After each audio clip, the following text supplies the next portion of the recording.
한국GM이 경영난을 이유로 5월까지 군산 공장을 폐쇄하겠다고 밝혔습니다. 노조는 경영 실패를 근로자에게 떠넘기고 있다며 반발하고 있습니다. 한국GM이 일방적으로 군산 공장 폐쇄 방침을 밝히자 각계의 비판이 이어지고 있습니다. 현대중공업 군산조선소 가동 중단에 이어 지역 경제는 큰 타격이 예상됩니다. 스스로 목숨을 끊은 익산의 한 고등학교 교사의 유족들이 경찰청에서 기자회견을 하려고 하자 경찰이 이를 강제로 막았습니다. 유족들을 위험 인물로 취급한 건데 이상한 경찰이라는 비난이 쏟아지고 있습니다. 광역단위 지방선거 후보자의 예비 후보 등록 첫날을 맞아 김춘진 민주당 도당 위원장과 6명의 교육감 출마 예정자들이 등록을 마치고 본격적인 선거전에 돌입했습니다. 여러분 안녕하십니까? JTV 8시 뉴스입니다.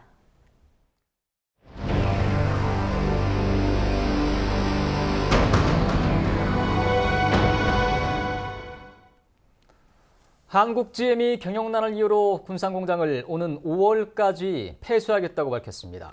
노조는 회사의 경영 실패를 근로자에게 떠넘기고 있다며 강하게 반발하고 있습니다. 보도에 김진형 기자입니다.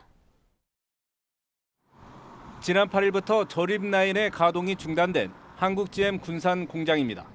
한국GM은 이 공장에 대해 오는 5월까지 폐쇄하겠다고 발표했습니다.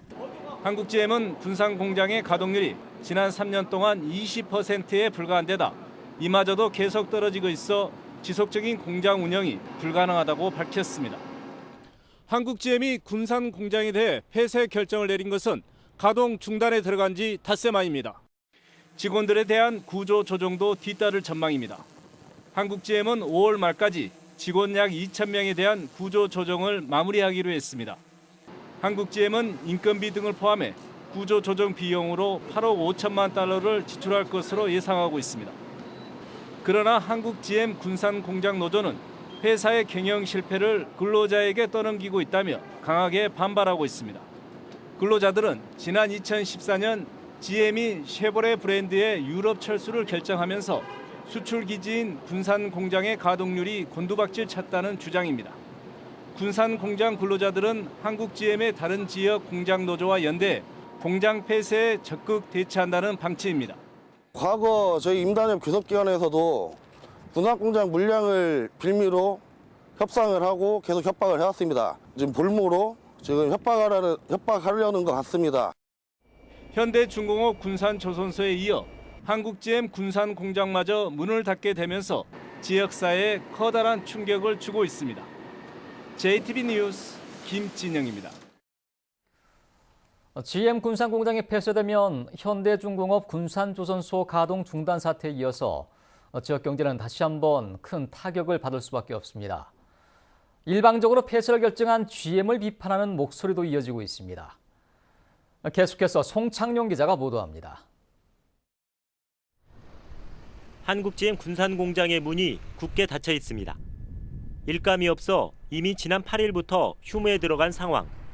군산 공장이 폐쇄되면 공장 근로자 2천여 명과 협력업체 135곳의 직원 1,700여 명 등 13,000여 명이 한꺼번에 일자리를 잃게 됩니다. 저희 옆에 또 올 GM인데 여기 뒤에 또 올 GM 해서 거의 문 닫았어요. 또 GM 군산 공장 수출액은 전북 전체의 6.4%를 차지하고 있기 때문에 4,800명이 실직한 지난해 현대중공업 군산조선소 사태 때보다 지역 경제에 더 큰 타격이 예상됩니다. 협력업체가 130개에 한 12,000명 정도 되니까 그 경제적인 군산에 미치는 영향은 현대중공업 사태보다 훨씬 클 거라고 생각을 합니다. GM의 일방적인 군산공장 폐쇄 방침을 비난하는 목소리도 이어지고 있습니다. 지난해 군산을 방문한 한국GM의 카잼 사장은 GM차 사주기 운동 등 지역의 군산공장 지원 활동에 대해 감사함을 나타냈습니다. I appreciate the great efforts of the Gunsan people in collaborating and helping and to supporting our operations. 하지만 불과 석 달 만에 군산공장 폐쇄를 일방적으로 통보했습니다. 너무 그동안 도와준 데 대해서 고맙다. 그런데 우리가 그렇게 쉽게 철수하거나 하겠느냐. 우리는 간곡히 부탁을 드렸었습니다. 지역 정치권에서는 왜 또 군산이냐며 목소리를 높였습니다. 창원과 부천 공장은 살리기 위해서 군산 공장은 총알바지가 되어야 하는가? 현대중공업 사태처럼 이번에도 희생양은 군산인가? 지역 경제를 이끄는 양대 축인 조선과 자동차 산업이 무너지면서 지역 경제는 파탄의 위기에 놓여 JTB 뉴스 송창용입니다. 전라북도가 GM 군산 공장의 폐쇄 결정과 관련해 위기 대응반을 구성해 운영하기로 했습니다. 전라북도는 정무부지사를 단장으로 하는 위기 대응반을 꾸려 군산 공장의 회생과 협력업체 지원 방안 등을 찾기로 했습니다. 또한 송하진 도지사는 설 명절 이후 이낙연 총리를 만나 정부 차원의 대책을 호소하기로 했습니다. 스스로 목숨을 끊은 50대 교사 김모 씨의 유족들이 전북경찰청을 찾았습니다. 유족들은 경찰 수사에 미흡한 점이 많다며 철저한 수사를 촉구했습니다. 주혜인 기자의 보도입니다. 차량 한 대가 전북경찰청으로 들어오려 하자 실랑이가 벌어집니다. 왜 안 열어주시냐고요? 저희가 지금 싸움으로 온 겁니까? 경찰관 40여 명이 입구까지 나와 차량을 막고 출입문도 봉쇄됐습니다. 교사 김모 씨 죽음의 진실을 밝혀달라는 유족들의 기자회견을 전북경찰이 막은 겁니다. 아니 억울함을 풀려고 왔는데 왜 경찰에서는 왜 문을 안 열어줍니까? 왜 비리를 밝혀야죠? 유족들은 경찰이 숨진 김 씨의 학교 생활을 목격한 학생들의 증언을 확보해서 김 씨에 대한 동료 교사들의 집단 따돌림 의혹을 밝혀내야 한다고 주장했습니다. 학생들은 학교 내 말을 해주려고 하는데도 경찰은 학생들을 미성년자이기 때문에 조사를 못 한다고 지금 말이 되는 거예요? 또 학교 측이 숨진 김 씨를 비롯해 교사들에게 돈을 요구한 의혹도 철저한 수사를 통해 규명해야 한다고 호소했습니다. 시민단체도 유족들의 발언을 막는 경찰을 이해하기 힘들다며 진상규명을 촉구했습니다. 유족들이 지금 경찰서를 익산 경찰서의 그 수사에 신뢰하지 못하기 때문에 여기까지 와서 이렇게 호소하고 있잖아요. 그런 부분에 대해서 저희도 힘을 보탤 겁니다. 50대 교사가 극단적인 선택을 할 수밖에 없었던 근본 원인이 밝혀지지 않으면서 유족들이 경찰 수사에 불신을 드러내고 있습니다. JTB 뉴스 주혜인입니다. 네, 억울함을 호소하는 유족들의 기자회견을 막은 경찰은 청사 방호를 위해서라고 주장하고 있습니다. 유족들을 위험 인물로 취급한 건데요. 이해할 수 없는 행태라는 비난이 쏟아지고 있습니다. 정원익 기자의 보도입니다. 유족들이 전북경찰청 기자실에서 기자회견을 요청한 것은 지난 9일. 경찰 측에서도 이미 알고 있었지만 기자회견 당일 느닷없이 유족들의 경찰청 출입을 막아섰습니다. 유족들이 플래카드와 피켓을 들고 시민단체 관계자들과 함께 왔다는 게 이유였습니다. 또 기자회견을 하면서 무슨 일이 벌어질지 모른다며 유족들을 위험인물로 취급했습니다. 유족 측에다가 또 이제 외부 또 사회단체 또 몇 명이 될지도 모르고요. 또 거기다 이제 또 어떤 그 플래카드, 피켓, 우리도 기자회견 내용이 어떻게 될지 모르는데 그런 상황에서 우리가 출입을 허용한다는 것은 말이 안 된다.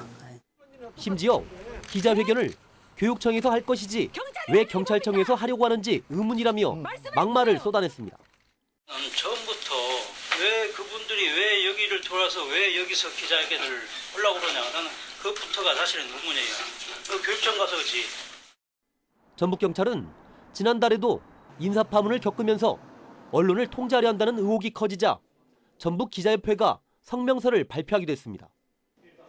새로운 청장이 취임한 뒤 이해하기 어려운 일들이 반복되면서 이상한 경찰이라는 비난이 커지고 있습니다. JTB 뉴스 정원익입니다. 6.13 지방선거가 넉 달 앞으로 다가오면서 도지사와 교육감 선거의 예비후보 등록이 시작되는 등 선거 일정이 본격화하고 있습니다. 김춘진 민주당 도당위원장이 도지사 경선 출마를 선언했고 6명의 교육감 입지자들도 예비후보로 등록하고 본격적인 선거전에 뛰어들었습니다. 이승환 기자가 보도합니다. 김춘진 민주당 도당위원장이 위원장직 사퇴와 함께 당내 도지사 경선 참여를 선언했습니다. 3선의 국회의원과 중앙당과 도당을 오가며 쌓은 당직 경험을 전북 발전으로 이어가겠다는 출사표를 밝혔습니다. 도민 여러분과 함께 길을 잡고 더 넓은 바다로 나아가고자 합니다. 충분히 준비해왔고 전북에 처한 현실과 도민 여러분의 희망을 너무나 잘 알고 있습니다. 김춘진 전 위원장은 기자회견에 이어 곧바로 선관위의 예비후보로 등록했습니다. 이에 따라 민주당 도지사 경선은 송하진 현 지사와 김 전 위원장의 양자구도로 치러지게 되었습니다. 12일 출마 선언을 한 정의당의 권태웅 도당위원장도 도지사 예비후보로 등록했습니다. 김승환 교육감에게 도전장을 낸 6명의 교육감 출마 예정자들도 일찌감치 예비후보 등록을 마쳤습니다. 서거석, 유광찬, 이미영, 이재경, 황호진, 천호성 후보는 접수가 시작되는 9시 전부터 선관위를 찾아 첫 번째 예비후보 등록을 놓고 신경전을 벌이기도 했습니다. 앞으로 도의원과 시장, 시의원의 예비후보자 등록은 3월 2일부터 시작되고 군수와 군의원 예비후보자 등록은 4월 1일부터 시작됩니다. 선거 일정이 본격화하면서 각 당의 움직임도 한층 빨라질 전망입니다. 민주평화당과 바른미래당이 창당과 통합 절차를 마치고 잇따라 선대위 체제로 돌입함에 따라 각 당의 후보자 공천 절차도 본격화할 것으로 보입니다. JTB 뉴스 이승환입니다.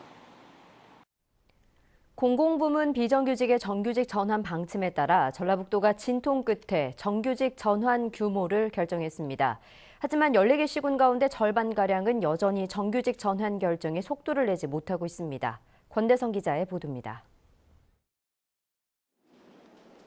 지난해 말 전라북도는 청사, 청소원 등 간접 고용 근로자 69명의 정규직 전환을 결정했습니다. 이번에는 직접 고용한 기간제 계약 근로자 137명을 다음 달 정규직으로 채용하기로 했습니다. 노동계 등이 참여한 정규직 전환 심의위원회가 심의한 390명의 35%입니다. 전라북도는 정부가 제시한 대상보다 범위를 넓혀 42명을 정규직으로 더 전환하기로 했습니다. 정부 가이드라인에 따르면은 연중 9개월 이상 된 사람들에 한해서 이렇게 정규직 전환이 됩니다만은 저희 도에서는 이번 결정으로 연중 8개월 이상 근무한 사람들을 정규직 전환이 되기 때문에. 하지만 시군의 정규직 전환 속도는 더딥니다. 남원과 무주, 임실 등 3개 시군은 지난해 정규직 전환 대상자 결정을 위한 심의위원회를 꾸렸는데 지금껏 한 차례도 열지 않았습니다. 14개 시군 가운데 정규직 대상자를 결정한 시군은 절반가량인 8곳에 불과합니다. 그나마 정규직 전환자를 결정하고도 일부 시군은 늘어나는 인건비 확보가 힘들자 채용 절차를 진행하지 못하고 있습니다. 이 때문에 정부가 인건비 일부를 지원해달라는 요구가 나오고 있습니다.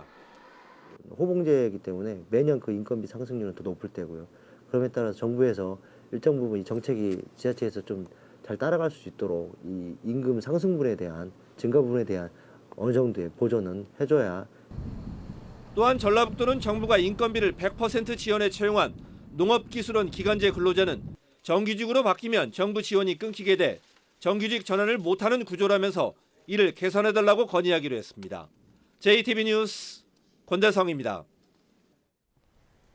한승 신임 전주지방법원장이 취임했습니다. 한승 법원장은 취임사에서 투명하고 공정한 재판, 쉽고 편안한 재판을 통해 지역 주민들이 좋은 재판을 받을 수 있도록 최선을 다하겠다고 밝혔습니다.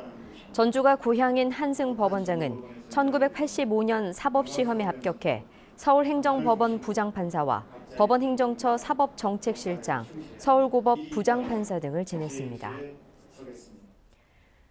임기 3년의 전주 상공회의소 제23대 회장에 이선홍 현 회장이 만장일치로 뽑혔습니다. 이선홍 회장은 지역 상공업과 지역경제 발전에 힘쓰고 새만금 내부 개발과 국제공항 추진 과정에서 지역업체의 참여 비율을 높이겠다고 밝혔습니다. 오늘 낮 기온은 전주 6도 등 1도에서 6도를 보였습니다. 내일은 가끔 구름이 많겠습니다. 내일 아침 최저 기온은 영하 7도에서 0도를 보이겠습니다. 낮 최고 기온은 전주 12도 등 9도에서 13도로 오늘보다 7도가량 크게 올라 포근하겠습니다. 미세먼지 농도는 나쁨 수준을 보이겠습니다. 당분간 평년보다 높거나 비슷한 기온이 이어져 설 연휴에 큰 추위는 없겠지만 낮과 밤의 기온차가 크게 벌어져 건강관리에 주의가 필요합니다. JTBC 8시 뉴스 마치겠습니다. 시청해주신 여러분 고맙습니다.